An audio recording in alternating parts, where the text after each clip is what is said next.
Hi అండి. ఈ summer హాలిడేస్లో మీ పిల్లల కోసం ఇలా పన్నీర్ చీజ్ బాల్స్ ప్రిపేర్ చేసి ఇవ్వండి.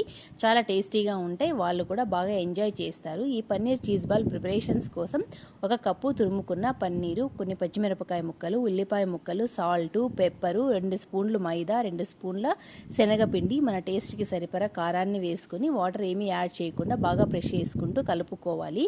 పిండి ఇలా బాగా ముద్దలాగా అయిన తర్వాత కొద్దిగా పిండి ముద్దను తీసుకొని అరిచేతిలో ఇలా ఒత్తుకొని మధ్యలోకి చీజ్ పెట్టుకుని నీట్గా కవర్ చేసుకోవాలండి. ఇలా మొత్తం బాల్స్ అన్నీ రెడీ చేసుకుని పక్కన పెట్టుకున్న తర్వాత మనం కొద్దిగా మైదా కానీ కార్న్ ఫ్లోర్ కానీ వాటర్లో కలిపి పక్కన పెట్టుకోవాలి. ఆ వాటర్లో ఈ బాల్స్ని ఒక్కసారి డిప్ చేసి మరి బ్రెడ్ క్రమ్స్లో కూడా ఒక్కసారి డ్రిప్ చేసి మీడియం హీట్లో ఉన్న ఆయిల్లోకి వేసుకుని మంచిగా 2 వైపులా కాల్చుకుంటే ఎంతో టేస్టీ అయిన చీజ్ బాల్ రెడీ అయిపోతాయండి. తినడానికి కూడా చాలా టేస్టీగా ఉంటాయి, ప్రిపేర్ చేసుకోవడం కూడా చాలా ఈజీ, పిల్లలు కూడా ఖచ్చితంగా నచ్చుతాయి.